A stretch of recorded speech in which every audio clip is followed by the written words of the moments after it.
Hindi pa po malinaw sa ngayon kung tinanggap na ng Malacanang ang pagbibitiw ni Baguio City Mayor Benjamin Magalong bilang Special Advisor ng ICI o Independent Commission for Infrastructure. Yan po ay kahit pala siya mismo ang nagpa-review sa pagtalaga sa kanya. Nakatutok si Jonathan Andal. Mayor Benji Magalong, Special Advisor, and who will act as investigator for the ICI. 2 linggo matapos i-anunsyo ang magiging papel ni Baguio City Mayor Benjamin Magalong sa ICI o Independent Commission for Infrastructure, iba na ang sinabi ng palasyo kahapon. Liliwanagin po natin, ang pagtalaga po sa kanya ng Pangulo ay bilang Special Advisor at hindi po lead investigator or in any other form na pag-iimbestiga. Kinagabihan, nag-resign si Magalong sa ICI. Sabi niya sa liham na ipinadala kay Pangulong Bongbong Marcos ang pahayag daw ng palasyo tungkol sa kanyang trabaho na taliwas daw sa nakasaad sa kanyang appointment ay nagpapahina raw sa tungkulin at mandatong ipinagkatiwala sa kanya. Nagkaroon na rin daw ng duda sa kanya bilang bahagi ng ICI. Naging malinaw niya na hindi na kailangan ng kanyang serbisyo.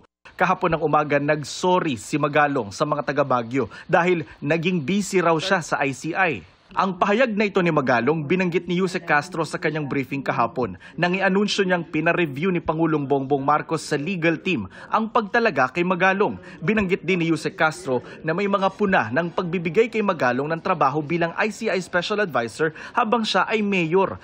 Sabi ng isang labor group, labag sa konstitusyon ang 2 trabahong binigay kay Magalong.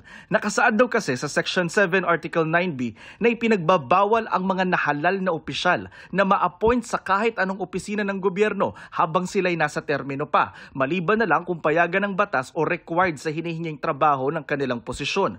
Binanggit din ng palasyo kahapon ang puna na posibleng umanong may conflict of interest lalo't may tennis court at parking area project sa Baguio na ang kontraktor ay St. Gerard Construction Company, kumpanyang pag-aari ng mag-asawang Sara at Curly Discaya na sangkot sa mga maanumaliyang proyekto sa gobyerno.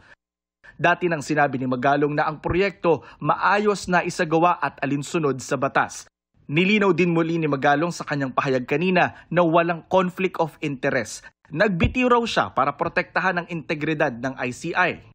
Anya, hindi madali ang magbitiw pero naniniwala siyang kailangan niya itong gawin. Kahit wala na siya sa ICI, itutuloy niya ang laban kontra korupsyon. Hindi pa sinasabi ng palasyo kung tinanggap na ba ng Pangulo ang resignation ni Magalong. Pero sabi ni Secretary Dave Gomez ng Presidential Communications Office, nakalulungkot ang pagbibitiw ng alkalde sa ICI.